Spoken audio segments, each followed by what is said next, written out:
Let me first say I am profoundly blessed to be here tonight. There is a sweet spirit in this place. And there's a lot of soulfulness in this place too.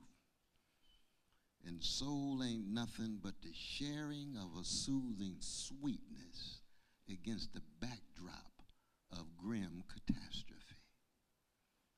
And that's what we're here to do tonight, is to highlight the great legacy of a grand people who decided to organize 30 years ago against the grain with tremendous courage and perseverance and vision. And here we are in Santa Clara, holding up that torch, that blood-stained banner. So I want to begin first by saluting the captain of the ship for the California CAIR. And that's my dear sister, Zara. Where is she? Where is she? Where is she? I can't see her, but she's somewhere out there. Where is she? There she is. Could you turn off the lights just a little bit, though, brothers and sisters? Just turn on the lights so I can just see some of the beautiful faces. Just as Sister Linda said, there she is with her husband, too. Both of them stand up. Stand up together. Stand up together. It's a family affair, as Sly Stone says. Absolutely.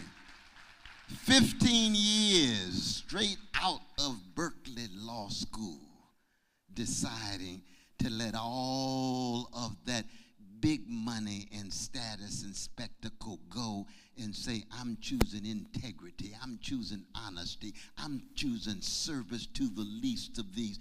I'm going to make sure that the great Islamic tradition in the United States is one that has everything to do with justice and empathy and love and a style and a smile. Because this is not all about politics. This is not all about morality. You got to have style and a smile to be a Muslim in America. Oh, yes. You know, that's so very true about my very dear sister Linda. It's hard to find a language for her energy, her vitality, her vibrancy, her brilliance, her prophetic witness, and the fact that she is herself. What you see is what you get. No pretense, no superficial posturing. That's why we love our dear sister. Let's give it up for our dear sister. Grand, eloquent, prophetic voice. And then Brother Nihal, oh, my brother, I could listen to you for another. Keep the lights on. Keep the lights on. That's all right. Yeah, I don't want to get a chance to keep my eyes on him. I could have listened to you for another 45 minutes because I just love your fire, your deep sense of commitment and devotion and fundamental care and concern. And this is very important. And this is going to be one of the great contributions of the Muslim community in the history of the American empire and the history of the shaping of this nation. That we are living in a moment that for the first time ever, the moral conscience of America is more and more residing in the voices of Muslim brothers and sisters. That's unprecedented. It's never been the case. Because going back to 1776, for the most part, the moral conscience of America have been black people and indigenous people and working people, but especially black people. Yes, but black people at our best. So when I saw my dear brother Jabir, where's Brother Jabir? Stand up, brother. Stand up, Brother Jabir. Where is Brenda? Where's your mama? Where's Sister Brenda? Stand up, Sister Brenda. Where's Ethel? Where's both of you stand up. Give it up for these grand freedom fighters who represent the best of America. And why is that important? It's because, you see, I happen to come from a great black people who have been so chronically and systemically hated for 400 years and still teach the world so much about love. That's a spiritual breakthrough. That requires unbelievable discipline of soul. Why is it that there's no black version of the Ku Klux Klan given 244 years of enslavement of black people and another 100 years of neo-slavery? For every 2.5 days for 50 years they were lynching some black child or some black woman or some black man, the black body swaying from the southern trees that the great Billie Holiday sang about. And the Jewish brother Maripol writing the lyrics. And I'm not talking about every black person. I'm talking about the best of black people. Because all of us have the best inside of us and the worst inside of us. It's a struggle going on in the battlefield of each and every one of our souls. But when you look at the history of America and the moral conscience, which means telling the truth about American hypocrisy, telling the truth about American criminality, telling the truth about American mendacity, telling the truth about American barbarity. That's what treating indigenous people was all about.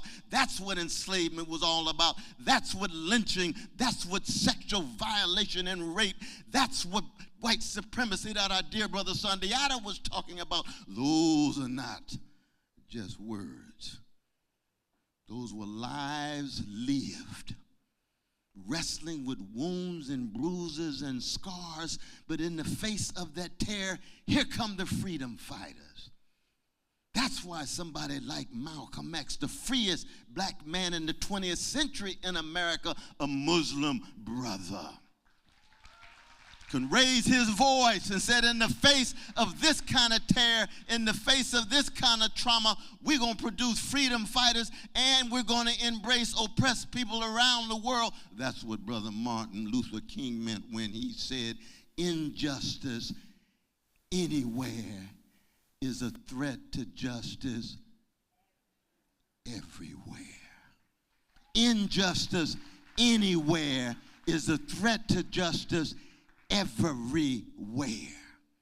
So when you pick up the mantle of the moral conscience of an American empire that's been telling lies about itself, beacon of liberty, know you got enslaved people, know you got genocide in your history, grand example of democracy, know you got deep anti-democratic practices shot through. And when the Muslims get here in mass, Muslims have always been here, but now in mass with a critical mode. And in the history of this moment, one in which the very litmus test of morality is where you stand on genocide in Gaza.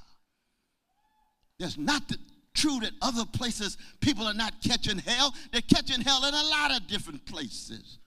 Sudan, yes. Congo, yes. Indeed. No doubt about it. Kashmir, yes.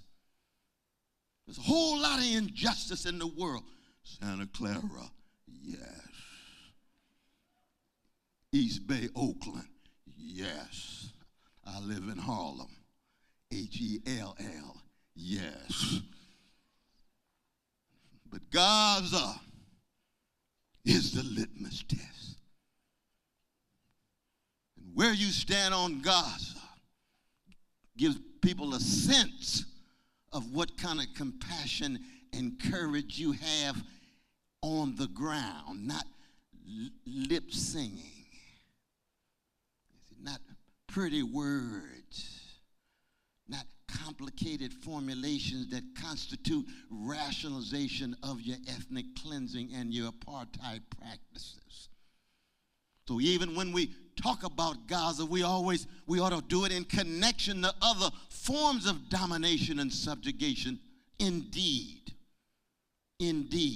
But once we understand this particular moment, then we begin to see that the veil is stripped off of all the lies that have been told about America. You claim to be tied to international law. You say your State Department and Pentagon has done investigation. There's no violation of international law. And we say, you must think just because we were born at night, we were born last night. Get off the crack pipe. That's true for all of them. Biden, Harris, Blinken, Austin. We can go right down the road. And it's no accident that some of those very folk claim to come out of the black freedom movement as if they have something to do with Martin Luther King Jr. When Martin Luther King Jr. used to say over and over again, the American empire dies every day if it doesn't come to terms with its militarism, its racism, its poverty, and its materialism. You're going to lose your soul, and whatever soul you have left, it will be re-injected by a people who take a stand, a moral and spiritual stand against forms of injustice, and Gaza especially for the younger generation. And it's a marvelous manifestation of militancy to see our young people of all colors, Muslims, Jews, Christians, atheists, agnostics. Those are the ones in those encampments on campuses. Oh, yes. And that's why the repression is targeting them, to try to convince them the same lessons that they tried to convince folk of my generation in the 1960s. They tried to teach us what? Just be intimidated and scared, and always feeling as if you got to be well-adjusted to injustice and well-adapted to indifference. Rabbi Heschel used to say, indifference to evil is more insidious than evil itself. And that's true. That's absolutely true. We got H. Rap Brown, Iman, Amin, Abdullah, incarcerated. Mumia Abu-Jamal, incarcerated. Malcolm, assassinated. Martin, assassinated. Fannie Lou Hamer beat down so bad that she couldn't keep track of one side of her eye, but she still kept her back straight. To be an example, a witness, not out of self-righteousness. Each and every one of us are cracked vessels. And I learned in my church, at Shiloh Baptist Church on the chocolate side of Sacramento, California, from my blessed Irene B. West, that's my mama. I'll never be one half the human being my mama was, or my daddy, Clifton. They say, little Cornel, just try to love your crooked neighbor with your crooked heart. And if the kingdom of God was in you, then everywhere you go, you ought to leave a little heaven behind. Those are not just empty words. They're part of a way of life of a great people that in the face of all of that hatred and terror and trauma and sorrow comes unbelievable love. Coltrane, play a little Love Supreme. Oh, shucks. Where is that coming from? Stevie Wonder, Love in Need of Love. Where is that coming from? Aretha Franklin, sing about respect. Where is that coming from? Sam Cooke, a change is going to come. Where is that coming from? And it's not just a function of skin pigmentation. It's a function of a people who choose spiritual discipline and moral courage to be in the world but not of the world, because we got a long, rich history of black cowards and black thugs and black gangsters. Just like every tradition has a rich history of cowards, Christian cowards, Jewish cowards, Islamic cowards. well-adjusted to injustice. It's a question of what is your genuine relationship to Allah? Do you really believe that there is no other God but Allah? I heard the other day in the convention, one of the candidates got up and said, the greatest story ever told in the history of the world is the story of America. I said, that's a lie. That's idolatry. That's when the flag is your object of worship and not your God. That's when the nation state is something you defer to and not your messenger of God. Then I heard the greatest privilege in all the world is to be an American. Please. Now, I'm a Christian, so I got a whole lot to say about a Palestinian Jew named Jesus, but we won't get into that right now. But on a deeper level, we know to love and be loved is the greatest privilege. And that can take place in Ethiopia. It can take place in Guatemala. It can take place in South Africa. It can take place in Santa Clara. It can take place in Lagos. It can take place in New Delhi. It can take place anywhere in the world. And to be loved by a God, an almighty God, a merciful God, a beneficent God who can lift you up and give you a sense of making a way out of no way, that's the greatest privilege of any human being.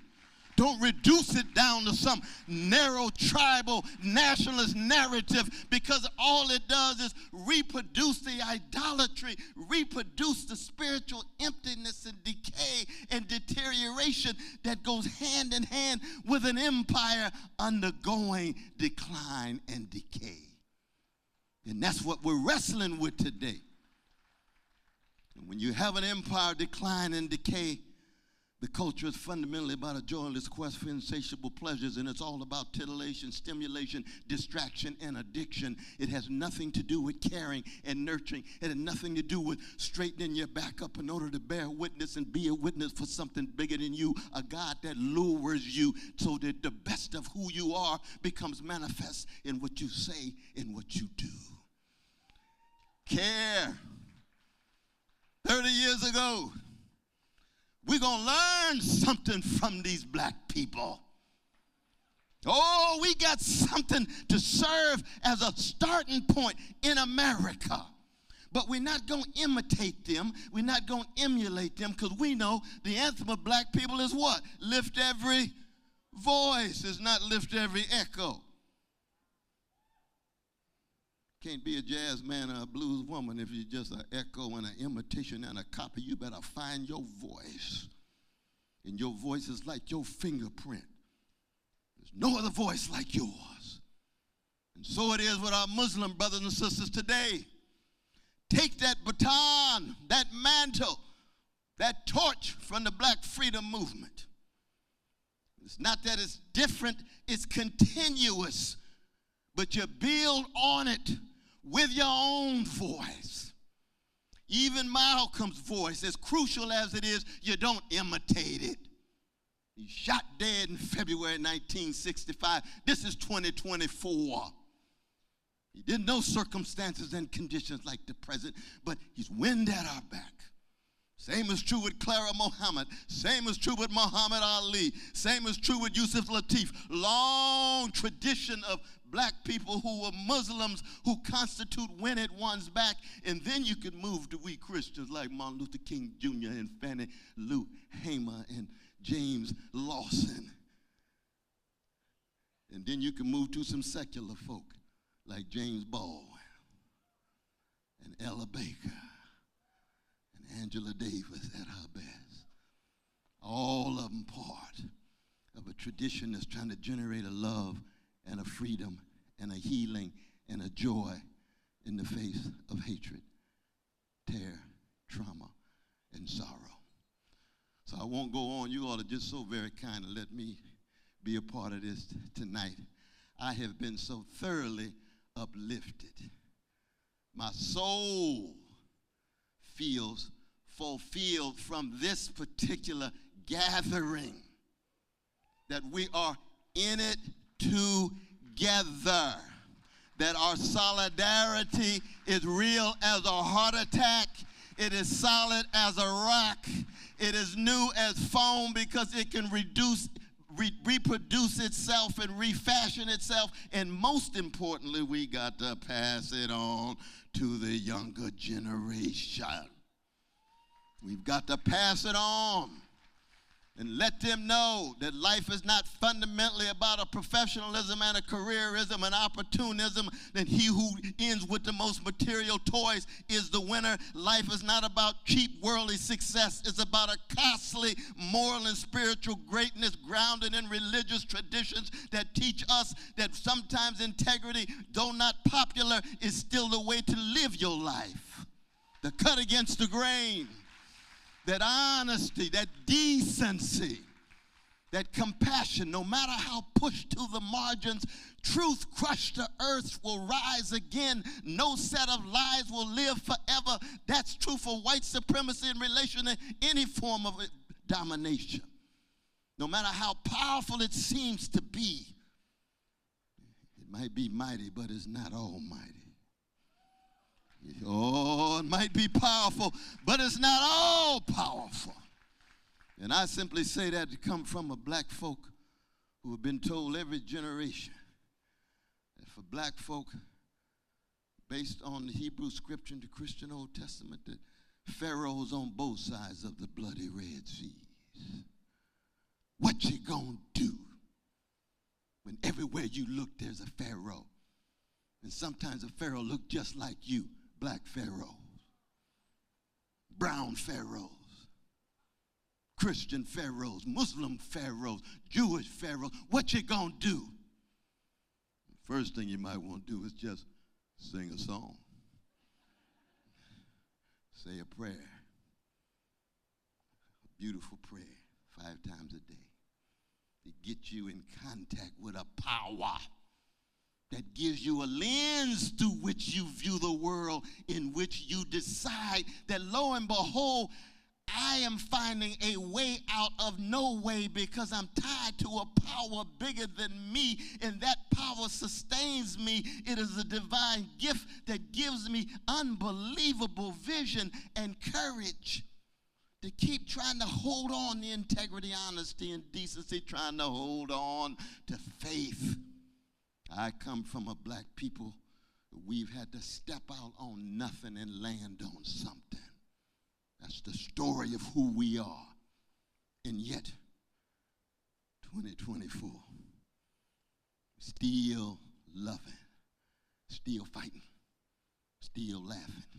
Sometimes with a little swag, Sister Linda. But the swag can't be superficial. Swag is based on a deep joy. And never confuse costly joy with cheap joviality. We got folk running around talking about we got politics of joy. No, that's not joy. That's cheap joviality. There is no joy without deep grief and sorrow. We just lost one of the great wounded healers of the 20th century named Frankie Beverly. One of his signature songs was what? Joy and like sunshine. That's it. That's that. We are one. That's not just a song. That's a lifting of a voice of a people who are trying to hold on to a love and a freedom and a healing and a joy that the world says they have no access to, but the world doesn't have full control over their situation. They keep bouncing back. That's what CAIR to me is about.